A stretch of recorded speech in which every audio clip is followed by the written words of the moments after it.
What is up, everybody? Hey, welcome to the Start, Build, Grow Show. On this episode, I'm riding solo again, and we are continuing on the series on how I grew my own roofing company. So in this episode, we're going to be talking about the $3 million benchmark, how we got there, some of the things we learned, and what it took. So stay tuned.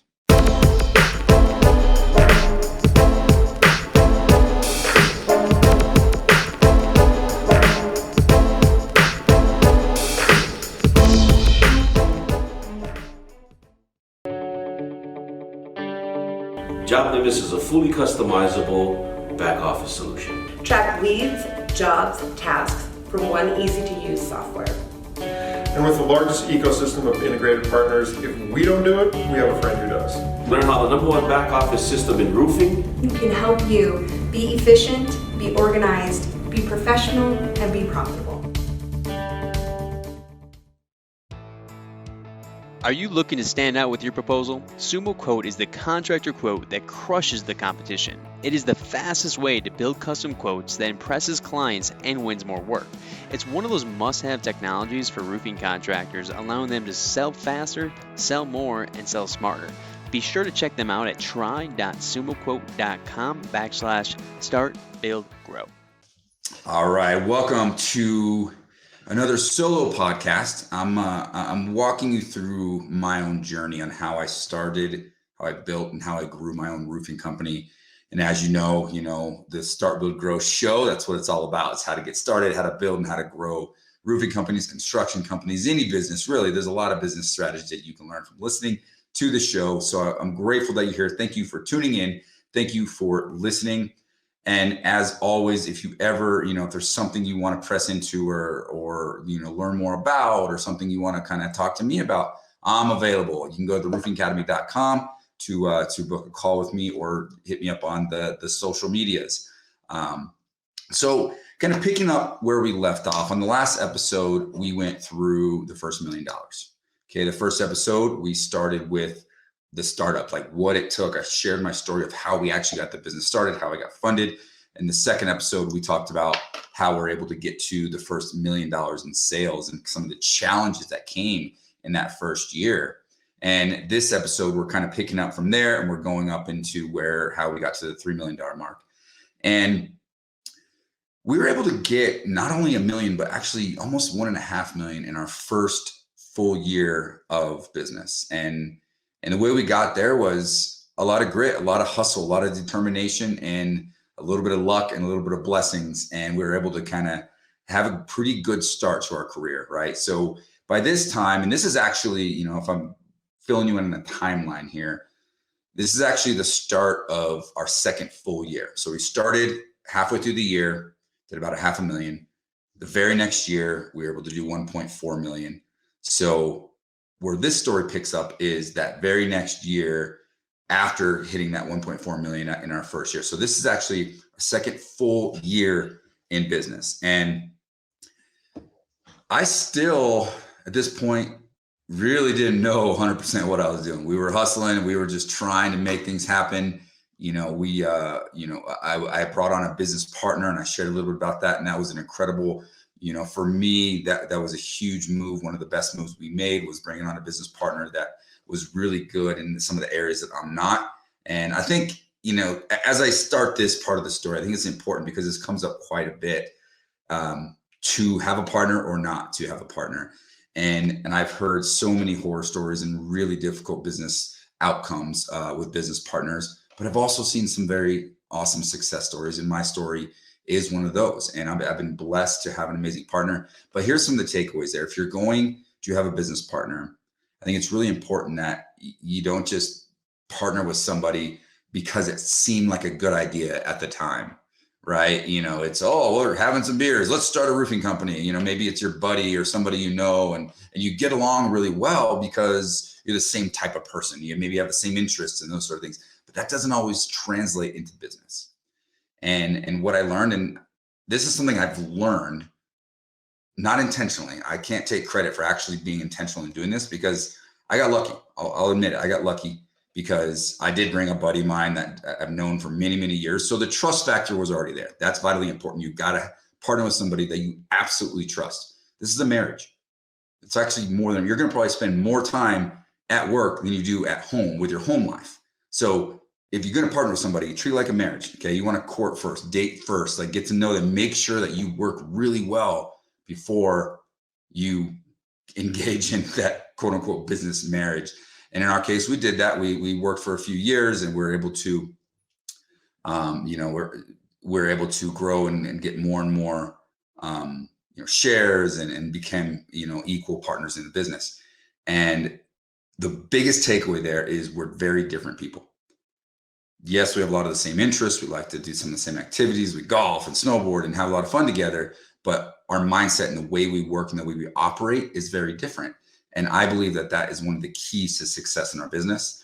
And not only did I get lucky with my first business partner, I now have another business partner. We'll get into that later in one of the later episodes. But the dynamic of the three people on our leadership team is vitally important. So this is stuff to be thinking about early on in the stage of your roofing business. Okay, so the transition, to get $1 million, that's incredible. Okay, don't sell yourself short. $1 million, less than 4% of companies ever make it to $1 million, ever. In all of companies ever make it to $1 million, less than 4%. So if you've hit $1 million, you're already one of the top, on paper, one of the best business, entrepreneurs out in the country, in the world, right? So don't take that for granted. That's an incredible feat. You made it to $1 million. In this business with a high ticket price, you can hustle your way to $1 million, but you can also lose it all real quick if you don't put the right systems and processes in place. So going into 3, how do we go from $1 to $3 million? Started off that year, and this was our first time, somewhat trying to plan and execute the year. So one of the first things we started doing, just kind of instinctually, we started having, an annual plan. So my partner and I, we just, took a day and went on a little trip, and we're like, hey man, let's spend some time together and let's think about and plan our business. And one of the things that we discussed in that, and I think is very important, is our roles. Okay. A lot of times we get into, you get into the hustle and bustle of a business. You're running, you're gunning, you're running all the time. And we don't stop to actually be very, very intentional about how we define our roles. So one of the things we decided that we knew early on, we both were really good at sales. We knew we could sell roofs, but as we're thinking ahead, 1, 2, 3, we wanted a big business. We wanted to be successful. We wanted to build something that's sustainable for the long haul. So we had to figure out what our roles were going to be going forward. And at this point, we weren't fully clear. We had just been working together a year, right? So we weren't fully clear on how well and what our full strengths are. So, but we did know enough to know that, for my sake, I had a lot more of a construction background. I came up doing a lot of project management construction. So at the time, we thought it made sense that I, kind of focus on the production side of the business and he focused on the sales side of the business. But first, we had to sell roofs. We had to get a sales team. We had to get, expand our sales team, and we had to sell enough roofs to help leverage the money that we were able to produce ourselves to then keep funding the growth of the business. So that was vitally important. I don't want to skip that part because I think a lot of people try to skip that. They either don't want to sell, they don't like to sell, they're not willing to sell, they just only hire salespeople, they don't have a culture, they don't have a system, they don't have a process, they don't have a way to actually train salespeople. And then all of a sudden, overhead gets high because, you own a roofing company, you got to support yourself, you got to pay your bills, but you're not selling, you're trying to have other people sell, and they're not doing a good enough job selling.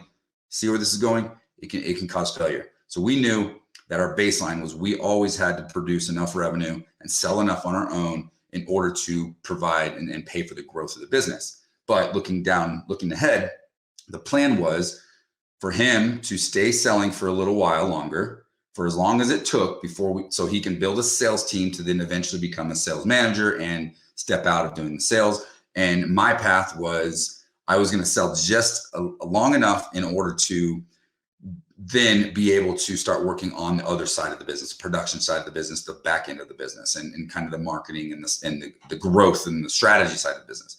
So that's what we did. We kind of were intentional about, the path that we took. I knew in year 2 that by the end of that year, my goal was to not have to sell anymore. And his trajectory knew that he was going to sell a little bit longer and that he was going to be running the sales team and helping build the sales team. And we were going to build the sales team together. So that's what we did. Find our roles and decided like what the path was for each one of us. And then we went to work and started recruiting. We had a couple sales guys left over from the prior year. And we, as soon as, winter was over, spring started coming and we started recruiting salespeople. And we tried a number of different things. We tried some ads. We tried, word of mouth. We tried Facebook, social media, but ultimately it was that word of mouth. It was some of the people that were working with us the prior year. They told some of their friends about what we were doing and then brought some more people in and just putting ourselves out there. Social media saying, hey, we are building a roofing company. Do you want to join us? You want to be a part of this? Is somebody interested? We're looking for salespeople. Just putting it out there slowly but surely, we were able to get some salespeople and get some canvassers on board. So I think we had maybe 5 to 7 salespeople going into that second season. And, but what we didn't have was a really good training program. We weren't doing a great job training. So that was one of the mistakes we made. We'll talk more about that down the road, but at this phase in our business, we were hiring salespeople and I basically just was operating off instinct. I was taught, hey, go knock doors, sell roofs, and, use your charm and figure it out. And you're managing the whole project, do your own supplementing, do the whole thing. And so that's what we did. We didn't have a supplement department. We basically hired salespeople and had them do everything themselves. And what happened was, one, we were able to be successful. We were able to sell some deals between us selling and our sales team selling. We did great. We were able to get to almost to that $3 million mark that the second year in business, but it was kind of chaotic.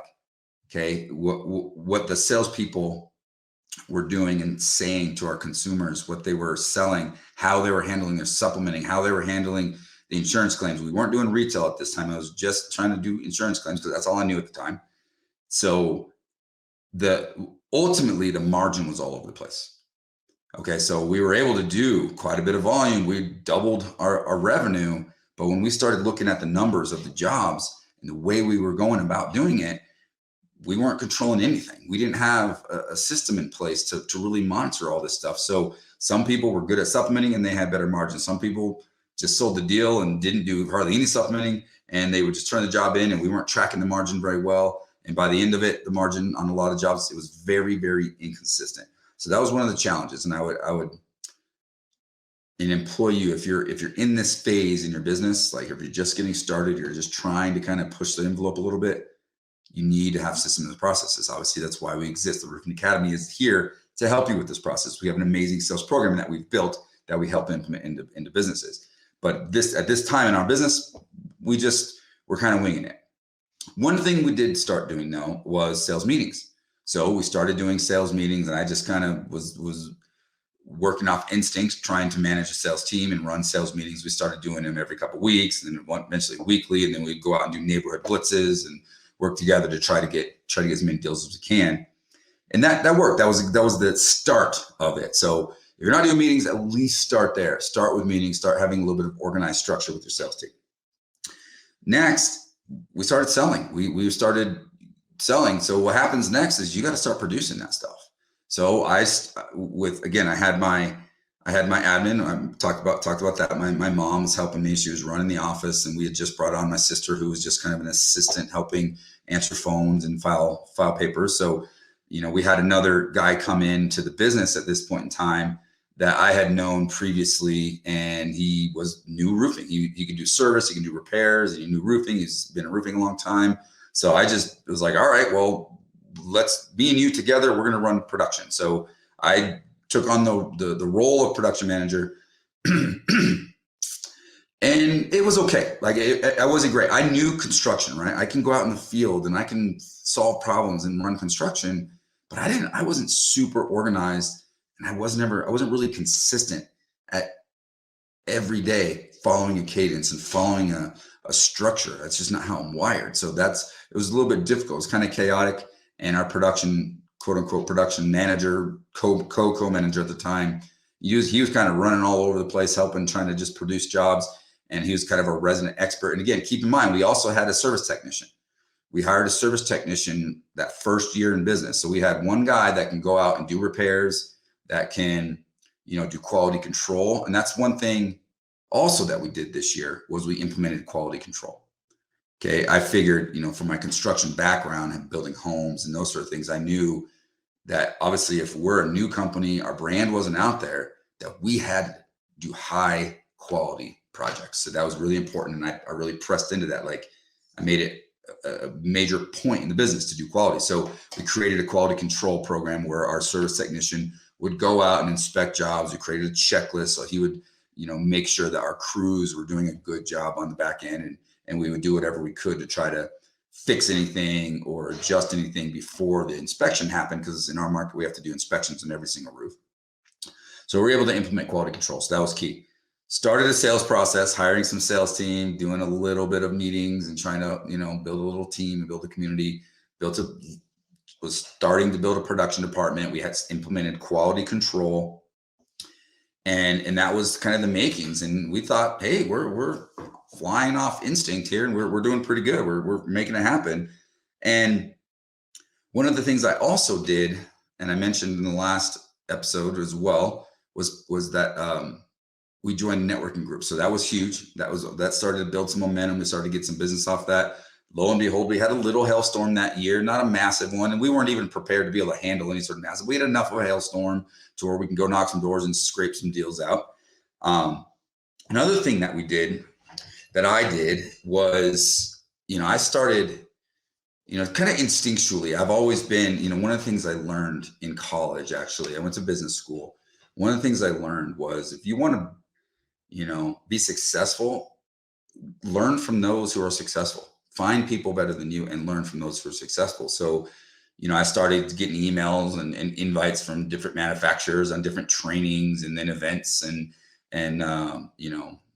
conferences and those sort of things. So I decided that, I was going to start doing that. So I did. I went to a handful of those and it was important because I didn't know what I was doing. And I learned a lot and I made some great connections. I started building relationships with our manufacturers. I started building relationships with our suppliers, because at this time I didn't have a big long-standing relationship. Because remember, I got funded. I was using someone else's account as an extra as part of their investment into the business. So I had to work my way up because I didn't have credit. I couldn't just walk into a supplier and get credit. So I had to work really hard to build that relationship.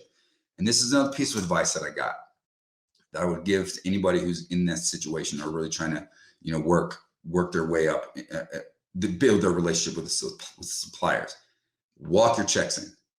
And what I mean by that is every week or every 2 weeks, I would have Debbie print me off a check to pay our bill. It wasn't just mail it. And at this time, there's a lot of digital stuff. This was back in the day where I actually wrote checks, but I would take a check and I would walk it in and hand it to the person at the supplier that does the checks. And at the time we were working with a supplier that was a small one that hadn't been bought out yet. And I built a relationship with the owner of the supply house. And I would walk in, I'd hand him a check. I'd sit there and chat for a little bit. We built a relationship and we were able to connect a little bit more and more. Lo and behold, as I was scaling my business pretty quickly, even the year 2, we grew pretty quickly. I was able to get more and more credit because of the relationship that I built with them. So that's the takeaway. Build a relationship with suppliers. And at that point, we found a manufacturer. We decided to pick one manufacturer, and a lot of them have certain stipulations to become, one of their partners or to get onto their programs. But look into that. Figure out what it takes to become a certified with whatever manufacturer you want to work with. And that worked too. We started building a relationship there. Started going to, happy hours and doing events and connecting there. And those sort of relationships have laid a foundation for a lot of growth and a lot of success in our business. So a couple awesome takeaways there. I wasn't super great at running production, but we managed to do it. And with the hustle, and we started building a little team, we started having meetings, doing a little team outings. I had a really good office team, but mom was handling things in the office, and that was enough. That was enough to see some incredible success. And that's what happened. We were able to do almost, I know I started this with $3 million. We didn't quite get there. We got to 2.9 in our second full year in business. So we more than doubled. We started with 1.4 the first full year in business. The second full year in business, we got to 2.9. And we were able to, instinctually, we implemented some systems. We started having a little bit of a job submission process. We were able to, pay some of our bills, and we're able to, bought a new truck, and we were able to I wrapped one vehicle, and we were able to start the marketing. And as I mentioned in one of my previous episodes, this is also the year that I believe we were able to, we rebuilt the website. We invested a lot more money into the website to really start to get better web presence, because that was one of the biggest mistakes I made. I didn't own my website, and I didn't hire a great web or marketing person. So to this day, our marketing person is the same. And this is another one of these things that, as entrepreneurs, we can do so much, right? We have so much control. We can show up every day. We can use instinct. We can learn. We can grow.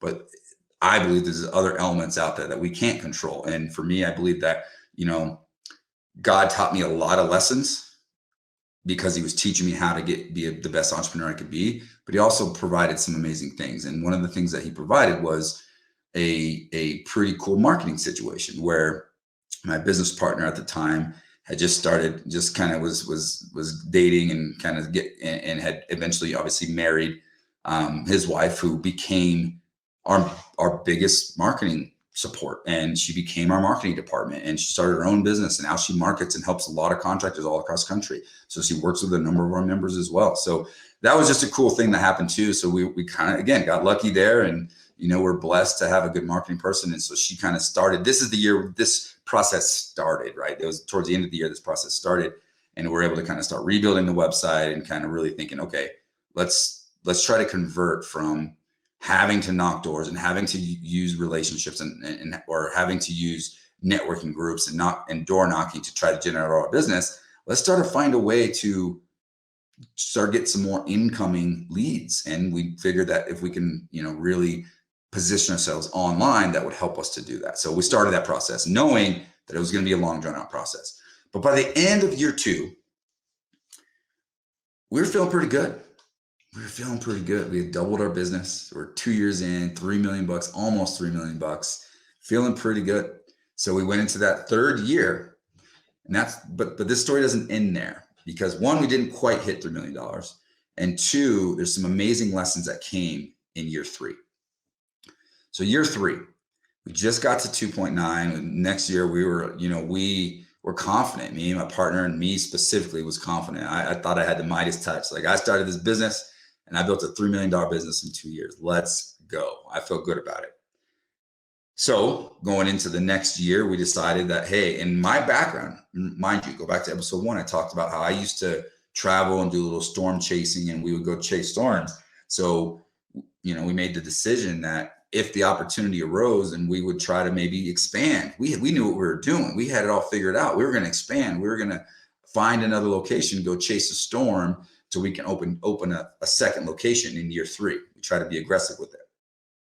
Lo and behold, a situation arose that was the perfect situation.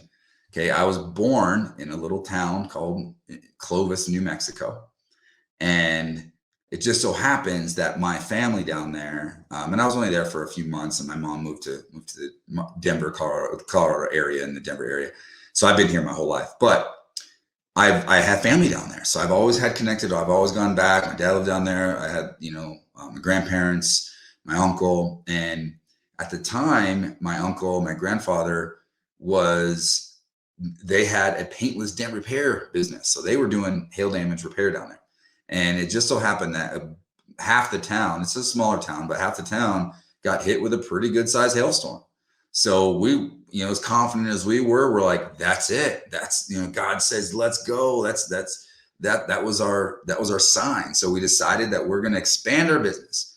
So I went through the whole process. It was a little bit of a process to get my license as a roofer in New Mexico, because it's statewide. So it took a lot. I had to go down there and sit in classes and take a bunch of tests and do different things to get my license. So I was able to do that. And we brought the majority of our sales team down there. And the idea was, we're going to go down there and we're going to work. And then my partner and I would alternate between Colorado and New Mexico. It's about a 7-hour drive. So we would just drive back and forth every couple of weeks. So we went down there, we found a house, we rented a house, we got set up and started knocking doors. We were able to put a sign up and kind of leverage my family's paintless dam repair shop and try to get some leads from that. So between that and knocking doors, hey, we started getting some deals and we started doing okay. But we were spending a lot of money, right? We had extra expenses for the marketing, for all new signs. We had to get a new number. We had to, do a lot of different things to try to, and we had to pay our guys to be down there while they were trying to get going. So we funded a lot of that. And we left remember I talked about my production manager at the time. I made him the full production manager. Between him, our service tech, and Debbie, our office manager, and then our office assistant, we left them here in Colorado to try to hold down the fort while we went down and worked in New Mexico. We were like, we could just run all the production from our main office and work and sell in Mexico. We did that and we were able to see some success. We actually did okay, right? We started selling some deals and we started seeing some stuff going. And then what happened was Colorado got hit with a little bit of a storm after we were already set up and already engaged down there. What we didn't realize though was we were spread too thin. We didn't have enough people on the ground ready to go right when the little storm hit in Colorado. And keep in mind, I didn't have a big reputation at the time. We were just trying to figure it out. And we were trying to get our online presence. So people didn't know who we were. We had just done a couple hundred roofs the year before, right? So people didn't know who we were. So we were still grinding. We still had to knock doors and find ways to get that business, to get our business going. And by the time we were able to shift and move and split our team up and get some people up in Colorado, it was almost too late. And it wasn't a huge storm. And at this time, there was a lot of storm chasers all over the place that just swarmed into Colorado and took up a lot of the business that was there and available. And we were able to get a little bit out of it, right? We did okay. But ultimately what happened was, and this is on me, I spread myself too thin and I put too much on my team back in Colorado while we were trying to get this other operation up and running. And ultimately my project manager got burnt out and he was like, hey, I can't handle this. I gotta go. So he left the company. So that kind of threw us for a loop. We were like, what the heck? We didn't know what we were doing. And it kind of got thrown for a loop. And when you're small in business, and I think a lot of us have probably been through this or we're going to go through this, when you're small and you only have a handful of employees or just 2 or 3, one of them leaves, that's a big chunk. It's a big part of your business. So we had to scrounge and figure it out. And the silver lining there was that was the time that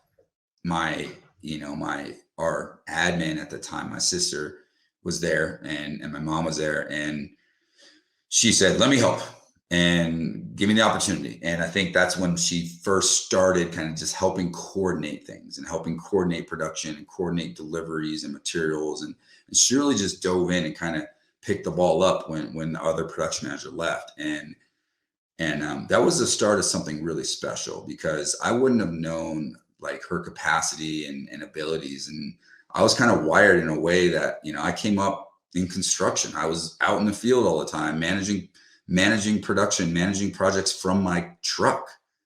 And I thought that's what it took. I thought you needed to have a ton of experience in construction. You had to know roofing really well. You had to work out of your truck in order to manage production and be a production manager in roofing. I think a lot of us think that same way. I mean, I just kind of was going off instinct and my own experience. And I believe, and I know that a lot of companies do the same type of thing. But what I didn't know and didn't realize at the time, that production is not just about knowledge of roofing and being able to be out in the field and get on roofs and solve problems and run around picking up materials and managing jobs and doing all that stuff. Production is about communication. It's about coordination. It's about problem solving. And it's about, being able to facilitate a lot of moving parts at once. And it's very hard to do that and grow and scale when you're doing it from your truck, right? So didn't know that. I learned this lesson and kind of by grace, and Bree decided that she was going to step up and help with that process. So she did. She helped, and between her and Debbie, they were able to kind of figure out how to manage the office and manage all of our stuff going to New Mexico and manage our stuff, a little bit of jobs that we were starting to get in Colorado. and that was great. However, towards the end of the year, we were trying to get as much done as we can, and as my production manager left and they're starting to transition into these new jobs, it got spread really thin. We were driving back and forth all the time. There's a ton of expenses trying to operate a remote location and trying to work back in here. It took me away from everything in life. We're working 70, 80 hours a week and busting our butt all the time. It was just nothing but work, and it got really stressful and got tricky. And what added to that stress is by the end of that third year, when we actually ran the numbers, we lost money. And end of second year, we were at $2.9 million. By the end of that third year, we had gone down like $900,000. I think we ended up just right around $2 million in that third year. So that was humbling, because we hit lightning in a bottle and we had some success early. We doubled our business, $3 million in 2 years. That third year, we got aggressive and tried to push and try to do all these things, and we weren't able to execute. And as I reflect on that, some of the lessons I learned: one, we still didn't have a sales system. We weren't following a specific sales process. We had started to try to do sales meetings, and we were living in a house with a sales team, but everybody was kind of doing their own thing. They're all doing their own supplementing, had their own strategy, their own kind of thing. And it wasn't a cohesive process that we were following in sales. We didn't have a great production process. Luckily, we had someone in the office, managing the numbers, making sure that, we were collecting and doing as good as we possibly can collecting, but we weren't fantastic at it. We still didn't have a great process there. But at the end of the day, we were just running off instinct, running off, just pure hustle and grit and desire to win and desire to build a company and to be successful. And we didn't build the foundation the right way. One of the biggest takeaways at that point in time, as we got to the end of that year and realized that, man, we lost money and we dipped by, we were 65% of what we were the prior year. So we took a 30-something% hit, lost money. And now at this point, I had more overhead, I had more trucks, I had more staff, I had more costs. It got really stressful. There was a lot of times that I would have a really tough conversation on a Thursday with my office manager saying, hey, you got to go collect money or else we're not making payroll. And me as a leader, this is something that just has been ingrained in me, is that, leaders eat last. And there was many a times throughout that year and even the following winter that I didn't get a paycheck or I didn't take money because I wanted to make sure everyone else was getting paid. It's very humbling, very difficult. And it really kind of took my ego and put it in check, because I thought I had it. I thought we were crushing. We're going to double again. We're going to go to 6 million. We're going to go to 10 million. We're going to go to 20. That's the mindset I had. Super aggressive. I'm going to work all day, every day. And we're going to make this happen. And it didn't happen. We lost. And it was very humbling. So going into that next planning season, we really started having to dig deeper and figure out, like, what do we do wrong? What can we do to fix this? And I stayed on the trajectory of hey, let's go to events. Let's do some, go to as many trainings as we can. We didn't have a ton of money. And that next year is when we decided that, we have to really systemize this business and we need to figure out a way to create a sales system. So our instinct was to go out and hire a sales trainer. So we leveraged whatever money we could, and we hired, a big name sales trainer to come into the business. And keep in mind, this is now we're into the third year. Okay. We decided, let's hire this trainer. We're going to get our sales team super dialed in and really, really help them out. And spent a lot of money there. And they gave us this process, and they came in and trained us. It was not exactly what I expected, but it was enough to at least open my eyes to what a sales process looked like. And, even though we were able to see some success, a couple of my guys really picked up on that. They saw some success. They picked up on it. They started following a specific process, but there was just something missing. And I think a big part of that was our culture wasn't really dialed in. We didn't have our values really illustrated. We didn't really write out and define who we were as a company, what our why was, and what our culture was. And it didn't quite just fit. We were able to kind of, see some success. Some of the guys started really picking up. Some guys left because they didn't like it. And, but we still stuck with it, and we decided that, this is the way to go. We have to have a duplicatable, repeatable sales process. And that was vitally important. So that was one of our big initiatives going into that fourth year was we're going to build a sales system. We're going to hire, we're going to train, and we're going to really focus on training our sales team, because we felt like that was one of the biggest mistakes we made. And that was something that if we did properly, it's going to help us grow and scale our business. So that's what we started working on in year 4. And I'm going to carry that on in the next episode. We're going to dive into what happened after we did that.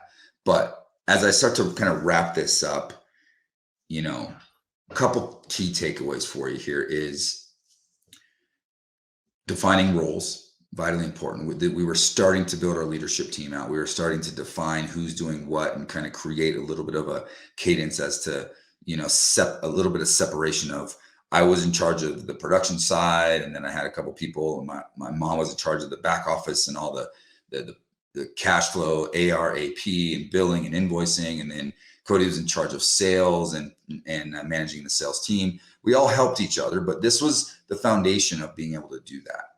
And another thing that was a huge takeaway is we didn't have defined core values. And here's something that is just a reality of life and business. You have values regardless of whether they're written or whether they're implemented in your business or not. We all have core values. There's certain things in life that are important to us. Some of them might not be so great. Some of them, some of our values might be things that we need to adjust and we need to change in our life. But here's the thing. If we don't take the initiative to define what that is and what those core values are in our business, they're going to be defined for us. The market, your people, your team, they're going to fill in the narrative. And your core values and your culture is going to be built from that, whether you like it or not. So I learned that it was important to be intentional about that. So that's when we decided that, one of the things I decided as I'm going through and analyzing every year in the wintertime, I really reflect and look back at the following year. And I really try to cast a vision and figure out what I'm going to be doing, what I'm going to focus on, what mistakes were made, what we can do to fix and get better the following year. And that was a vital piece that I kind of overlooked. So I spent time really focusing on what my core why was. Why was I wanting to do this? What did I start this business? I also was able to define our core values for our business. And at that time, we had 4, now we have 7, and we have even virtues as well. But it was faith, family, honesty, and integrity.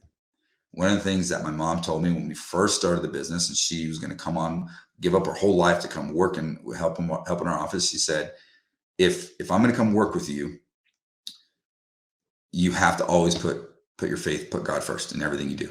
And for me at the time, I'm just a hustler. I'm a kid. I wasn't in a good relationship there. And I was like, yep, sure, let's do that. I'll say whatever I got to say to get her on. But it was muddy. It wasn't like it's super, I didn't really know what that meant. So by the time I got to this point where I'm losing money, I'm not getting paid, I'm like, what's the point? Am I going to lose my business? I plugged into my core values, and faith is one of them. So faith, family. I had worked with my family. What we do with our company is for our families, but also we want to treat our customers like family. We want to treat our clients like family. Every relationship we have, we want to treat them like family. And then honesty, so important. I mean, I can ask a room of 300 people, if they're not in the construction world, who has had or experienced or know somebody who's had a bad experience with a dishonest contractor or a contractor that didn't do what they say they're going to do. It's prevalent. Almost everybody will raise their hand. So that's where honesty came into play. And then the fourth one was integrity, because those went hand in hand. And that was along the same lines of that is, if you think of your customer, think of the consumer, a lot of people have had a bad experience. Contracting is tough. Roofing is tough. because you can't turn on the news without hearing some contractor or roofer that ripped off some client or did something unscrupulous and did something that was either illegal, or they stole money or ripped somebody off. And that's the persona. It's a small percentage of people that do that sort of thing, but that's the persona that gets attached to us as roofing contractors, as contractors in general. So I wanted to combat that. I wanted to build core values and build a culture that we're going to do the opposite. We're going to challenge that status quo. We're going to challenge it. We're going to do things different. And we're going to leverage our business and our culture and our community to create opportunities for people, with the emphasis on building and helping people get the best quality of life possible. That changed everything. Once I figured all that out, we figured our core values, we figured out what our culture was going to be, we figured out our why. That's what laid the foundation for a really, really fun ride where we just skyrocketed our business. So in the next episode, we're going to go into the scale. We're going to go into how we went from $3 to $5 million, and really from 3 to 2, and then from 2 way up above, actually above $5 million. We were able to see some amazing scale in a short period of time, but that was the foundation. So the takeaways for you is make sure you take some time to figure out what your core values are, figure out what your culture is, figure out your why for you, for your company, what those sort of things are going to be. Start to create roles and define roles for everybody. Try to unblur those lines, define like what the roles and responsibilities are for each role in the business. And then we want to start doing KPIs. Let's start adding some accountability in place. And if you need a little help with that piece of your business, because it's so vitally important, whether you've done it or not done it, one of the first things we do with every client, everything we work with, we're going to start there. We are going to start from the foundation up. You don't build a house from the roof down. You build a house from the foundation up. You build a business from the foundation up. So we're going to start with the foundation. We're going to help you define roles. We're going to help you, implement a sales system. We're going to help you implement a production system. We're going to help you implement, a collection program, a system you can follow to make sure your cash is flowing properly, make sure your books are set up properly. And then we're going to help you build and scale your business and hire amazing, great people. If that's interesting to you, if you want to press in, if you want to learn more about that, that's what we do at the Roofing Academy. So give me a call. Make sure if you've gotten some value out of this, listen to this episode today. If you're on the podcast or you're watching the video, click the like button, click the subscribe button, share, throw a comment in there. That helps the good old algorithm. It helps us get more exposure. It helps us impact more and more people, because that's what we do this for. Why am I sitting here, filming this and recording this? Because I'm passionate about helping you, passionate about helping contractors and helping other people succeed and avoid a lot of the mistakes that I made. So if we can do that, if we can connect, if there's something compelling you to reach out, hit me up on social media, go to the website. You can book a call with me directly, and I'll check in and I'll connect with you. We'll do a discovery call and see if it makes sense to work together, see if we can work alongside you in helping you succeed, growing your business. Thank you so much for watching. Thank you so much for listening. Take care, everybody. God bless.